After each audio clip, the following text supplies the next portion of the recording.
अगर आप 10 तक भी पहुंच गए इसका मतलब ये नहीं है कि आप सफल हो। आप कलेक्टर बन गए, आप इंजीनियर बन गए, इसका मतलब ये नहीं है कि आप सफल हो। ठीक है, तो आप अगर 10 तक नहीं भी पहुंच पाए हो तो डिमोटिवेट नहीं होना चाहिए। 0 पर थे, 0 से 7 पर आ चुके हो, इसका मतलब आपने अपनी लाइफ में कुछ तो पाया है। कोई व्यक्ति अगर 0 पर है यानी कि उसके पास शक्तियां तो हैं। तो देखिए हनुमान जी के पास शक्तियां तो थी, जिसने अपने आप को जान लिया कि मेरा जन्म क्यों हुआ है, मैं कौन हूँ। इंसान का मेन लक्ष्य 10 तक नहीं पहुंचे, इसका मतलब जो 7 तक भी पहुंचे तो वो भी अपनी लाइफ में डिमोटिवेट ना हो। फ्रेंड्स, आज मैं आपको गणित सब्जेक्ट यानी कि गणित विषय के बारे में कुछ ऐसा कॉन्सेप्ट बताने वाला हूं जिससे आपको बहुत मोटिवेशन मिलेगा। और जबकि मैं एक बात और कहूं तो गणित कोई ऐसा सब्जेक्ट नहीं है जो बस अंकों पर ही सीमित रहे। पूरा संसार, पूरा जो ब्रह्मांड है वो गणित पर ही निर्धारित है। अंक कोई सीमित नहीं है, अंक अनंत होते हैं और वही अनंत उस परमात्मा के लिए परफेक्ट है। यानी कि अनंत, अनंत माने क्या, जिसकी कोई सीमा ना हो।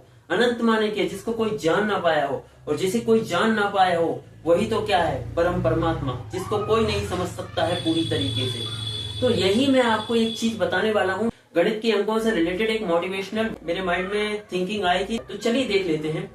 देखिए सबसे पहले मैं आपको बताता हूँ कि ध्यान से सुनना कि कोई व्यक्ति 0 पर है। कोई व्यक्ति अगर 0 पर है इसका मतलब ये नहीं है कि वो उसको कुछ नहीं आता। कोई व्यक्ति अगर 0 पर है यानी कि उसके पास शक्तियां तो हैं, लेकिन उन शक्तियों के बारे में अभी उसने क्या नहीं किया है, जाना नहीं है, सोचा नहीं है। ठीक है, एक तो बात ये निकल कर आती है। मान लो अगर कोई व्यक्ति है जिसने अपना लक्ष्य तय किया है कि उसे 10 तक जाना है, 0 1 2 3 4 5 6 7 8 9 10। अब मान लीजिए अगर वो 0 पर है यानी कि उसके पास शक्तियां तो हैं, लेकिन उसने अभी क्या थिंकिंग स्टार्ट नहीं की है, तभी वो 0 पर है। जिस दिन उसने थिंकिंग स्टार्ट कर दी इसका मतलब वो 0 पर नहीं है। और जिस दिन उसने थिंकिंग स्टार्ट कर दी, सोचना स्टार्ट कर दिया, यानी कि अब वो कर्म करेगा।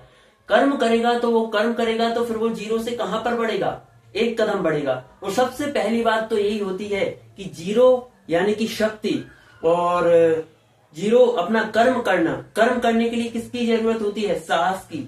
ठीक है, कर्म करने के लिए साहस की जरूरत होती है। तो 0 शक्ति है, लेकिन उस शक्ति को आगे बढ़ाने के लिए साहस की जरूरत होती है। साहस की जरूरत होती है तो साहस किसी से भी आ सकता है। वो किसी ईश्वर, जो आप गॉड को मानते हो, भगवान को मानते हो, ईश्वर को, किसी को भी मानते हो, तो वो आपके लिए प्रेरणा बन सकता है। कहां, शक्ति से आगे बढ़ने के लिए वो आपके लिए साहस का काम कर सकता है। शक्ति आप में है इसका मतलब ये नहीं कि आप सब कुछ कर लोगे। शक्ति के लिए भी साहस की जरूरत होती है, और साहस किसी से भी आ सकता है। वो कोई, किसी के लिए गुरु भी हो सकते हैं, किसी के लिए माता पिता भी हो सकते हैं, किसी के लिए भाई भी हो सकता है, किसी के लिए ईश्वर, और किसी के लिए कोई भी भगवान वगैरह जो भी है, किसी के लिए भी साहस का काम कर सकते हैं। अब शक्ति 0 है, लेकिन उसको चलाने के लिए साहस की तो जरूरत पड़ेगी। उस साहस किससे आप लेना चाहते हो, किससे सीख रहे हो, वो आपके ऊपर डिपेंड करता है। इसके बाद हम बात करते हैं कि इसका मतलब कोई व्यक्ति 0 पर है तो इसका मतलब ये नहीं है कि वो मतलब उसको कुछ नहीं आता है। शक्तियां उसमें बहुत हैं, बस उसने सोचना स्टार्ट नहीं किया है। यही कॉन्सेप्ट हम देखें, यही कॉन्सेप्ट को अगर हम देखें तो देखिए हनुमान जी के पास शक्तियां तो थी, लेकिन उन्होंने सोचा नहीं था, उन्होंने समझा नहीं था इस चीज को। लेकिन फिर जब उनको याद दिलाया गया उनके पास शक्तियां थी, तो याद दिलाया, तो फिर उनको सबसे पहले उन्होंने जय श्री राम का नाम भी लिया। तो जय श्री राम का नाम लेने का मतलब क्या, जब वो अपने पद के लिए बढ़े तो उनके लिए सबसे पहला जो वर्ड था वो क्या था, जय श्री राम। यानी कि शक्तियां तो हनुमान जी में बहुत थी, लेकिन साहस की कमी थी। तो साहस फिर उनको किससे आया, हनुमान जी से। इसीलिए जब भी वो कोई काम करने के लिए जाते थे तो श्री राम का नाम लेके जाते थे। क्यों, क्योंकि उन्हें उससे साहस मिलता था। जय श्री राम लेने के बाद उनके सारे काम कैसे एकदम सही तरीके से हो जाते थे। कहने का मतलब वो लंका गए, संजीवनी बूटी लेके आए, और भी कहीं कहीं गए, जब भी वो गए तो वो जय श्री राम का नाम लेके गए। इसका मतलब ये निकल के आता है कि उनको बल जो मिलता था, साहस मिलता था, किससे मिलता था, श्री रामचंद्र जी से मिलता था। यानी कि शक्तियां उनमें बहुत थी, साहस की कमी थी, लेकिन साहस किससे आया उनको, राम जी से आया। तो राम जी उनके लिए किसका प्रतीक है, साहस का। ऐसे ही किसी भी इंसान के लिए कोई भी इंसान 0 पर है इसका मतलब ये नहीं है कि उसको उस पर शक्तियां नहीं है। बहुत कुछ कर सकता है वह अपनी लाइफ में, अगर किसी से उसको क्या मिल जाए, साहस मिल जाए। तो सबसे पहले अगर कोई व्यक्ति 0 पर है तो वो सोचना स्टार्ट करे। सोचेगा तो फिर कर्म करने के लिए सोचेगा, सोच लिया, मान लीजिए अगर किसी ने कुछ सोचा है तो फिर वो कर्म करेगा, लेकिन कर्म करने के लिए भी साहस की जरूरत पड़ेगी। अब वो साहस किससे मिलता है ये उसके ऊपर डिपेंड करता है। ठीक है, तो साहस मिला, कर्म किया तो वो 0 से कहां पर पहुंचा, 1 पर पहुंचा। इसका मतलब उसने अपना 50% पड़ाव पास कर लिया है लगभग, अगर देखें, क्योंकि कोई भी व्यक्ति तब तक आगे नहीं बढ़ता है जब तक वो 1 कदम नहीं बढ़ाता है। जिस दिन वो 0 से 1 पर आ जाता है, इसका मतलब उसने अपना 50% रास्ता तय कर लिया है।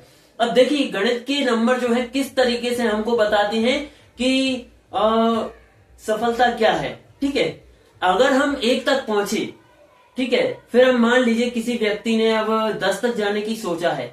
मान लो वो 10 कोई भी हो, वो उसका कोई ड्रीम हो, जैसे कि उसको कलेक्टर बनना है, किसी को इंजीनियर बनना है, वो मान लीजिए 10 तक है। अब उसने 0 पर था, वो 1 पर पहुंचा, फिर 1 पर पहुंचा तो उसको थोड़ा और साहस मिला और उसको क्या मिला, थोड़ा बल मिला, फिर वो और आगे बढ़ा लड़खड़ाते हुए, जैसे तैसे परिस्थितियां उसके सामने आई, वो फिर 3 पर पहुंचा, 4 पर पहुंचा, 5 पर पहुंचा, सब कुछ उसने देखा। उसके बाद 6, 7, 8 इस तरीके से वो अपने लक्ष्य तक पहुंच गया। और यानी कि जो उसने सोचा था 10 तक, चाहे फिर वो कलेक्टर बनना हो, चाहे फिर वो इंजीनियरिंग हो, कुछ भी हो, यानी कि वो वहां तक पहुंच गया, 10 तक पहुंच गया। अब मान लीजिए लेकिन कोई व्यक्ति अगर नहीं भी पहुंच पाता है 10 तक, लेकिन इसका मतलब ये नहीं है कि वो डिमोटिवेट हो जाए। वो ये सोचे कि मैं 0 पर था, लेकिन 0 से अब मैं कहां आ चुका हूं। मान लीजिए कोई व्यक्ति 7 पर आकर रुक गया, तो इसका मतलब ये है कि वो सफल नहीं हुआ। वो सफल हुआ, बिल्कुल सफल हुआ। वो 0 पर था, 0 से कहां पहुंचा, वो 1 पर पहुंचा, 2 पर पहुंचा, 3 पर पहुंचा, 4 पर पहुंचा, 5 पर पहुंचा, 6 पर पहुंचा, 7 पर, और 8 नहीं 7 तक हमने बात की थी, यानी कि वो 7 तक पहुंचा। तो इसका मतलब ये नहीं है कि वो सफल नहीं हुआ, यानी कि वो 0 पर था, 0 से 7 तक पहुंचा है, तो वो अपनी लाइफ में सफल है। उसने उतना अचीव किया जितना सोचा था, भले ही उसने उतना अचीव नहीं किया, लेकिन वो ये भी तो सोच सकता है कि मैं 0 पर था और 0 से कहां आ चुका हूं, 7 तक। तो ये भी बहुत मायने रखता है। अगर एक बात अगर देखें तो सफलता, पहली बात तो सफलता का कोई निश्चित अंक नहीं होता। सफलता आप तय करते हो कि हमारे लिए सफलता का कितना अंक है। जैसे कि आपने कलेक्टर बनना सोचा, आपने इंजीनियरिंग बनना सोचा, उसके लिए आपने 10 नंबर डिसाइड किया था, वहां तक आप पहुंच गए, ठीक है, लेकिन क्या वही सफलता हो गई? सफलता का कोई निश्चित अंक नहीं है। जिस प्रकार अंक डिसाइड नहीं है कहां तक चलते हैं, अनंत होते हैं, उसी प्रकार सफलता भी डिसाइड नहीं है। सफलता का भी मेन मकसद क्या है? अनंत। सफलता भी अनंत है, तो उसके लिए कोई अंक डिसाइड नहीं है कि अगर आप कलेक्टर बन गए तो बस आप उसी में सफल हो, और आगे भी कुछ कर सकते हो, और भी कुछ कर सकते हो। वैसे तो मनुष्य जीवन का अर्थ ही यही है कि वो किसके लिए आया है? अपनी लाइफ को उस परमात्मा से कनेक्ट करने के लिए आया है। मेन सफलता वही है। अनंत का मतलब वहां अगर किसी को पहुंचना है तो वो अगर ये थिंकिंग रखता है अपने माइंड में कि इंसान का जन्म क्यों हुआ है, मैं कौन हूं, मैं किस लिए आया हूं, मेरा कर्तव्य क्या है, तो जब ये लेके थिंकिंग चलता है कोई इंसान, तो वो असली सफलता पर पहुंच पाता है। जिसके लिए वो जन्मा है, जिसके लिए वो वहां, मतलब उसका मेन काम क्या है? जैसे कि अनंत, अनंत वही परमात्मा है जिसको ना कोई जान पाया है और ना कोई जान पाएगा पूरी तरीके से। उसको जानने के लिए तो खुद को जानना पड़ेगा कि खुद, यानी कि मैं कौन हूं, मैं किस लिए आया हूं, मेरा कर्तव्य क्या है। और यही हमको सनातन सिखाता है। लेकिन मेरा वहां तक जाने के लिए तो मैं अलग वीडियो बनाऊंगा, लेकिन इसके लिए मैं आपको बता रहा हूं कि आपको अगर जीवन में सफल होना है कुछ हद तक, ठीक है, तो आप अगर 10 तक नहीं भी पहुंच पाए हो तो डीमोटिवेट नहीं होना चाहिए। अगर आपने 10 तक जाने की सोचा था, लेकिन आप अगर मान लो 7 तक रह गए, तो आप बिल्कुल भी अपनी लाइफ में ऐसा ना सोचें कि हमने कुछ नहीं कर पाया। 0 पर थे, 0 से 7 पर आ चुके हो, इसका मतलब आपने अपनी लाइफ में कुछ तो पाया है। लेकिन आपने जो सोचा था भले वो आपको ना मिला हो, 7 तक आए तो 7 तक भी आप सफल हुए ना। और फिर उसके बाद भी आपको तय करना है। अब कलेक्टर ही नहीं है 10 अंक, इसका मतलब आप कुछ और सोचो। आप उस चीज में नहीं गए तो कोई और चीज सोचो। लेकिन इसका मतलब ये थोड़ी ना है कि बस हम सफल नहीं हुए तो हम कुछ नहीं कर पाए। सफलता का मतलब ये नहीं है कि बस यहां तक पहुंचना था वहां तक हम पहुंच गए। अगर आप 10 तक भी पहुंच गए, इसका मतलब ये नहीं है कि आप सफल हो। आप कलेक्टर बन गए, आप इंजीनियर बन गए, इसका मतलब ये नहीं है कि आप सफल हो। सफल तो फिर वो मैं आपको बता चुका हूं, वो एक ही व्यक्ति है जिसने अपने आप को जान लिया कि मेरा जन्म क्यों हुआ है, मैं कौन हूं, मैं किस लिए आया हूं, मेरा कर्तव्य क्या है।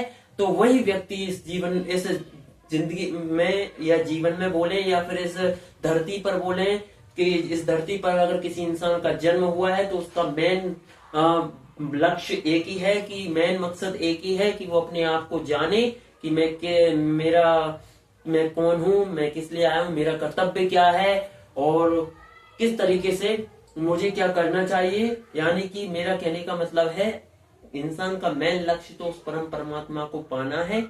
जो इसको समझ जाता है वो उसको पा लेता है। बाकी अपने जीवन में सफलताओं के लिए मैं आपको बता चुका हूँ कि सफलता का कोई निश्चित अंक नहीं होता।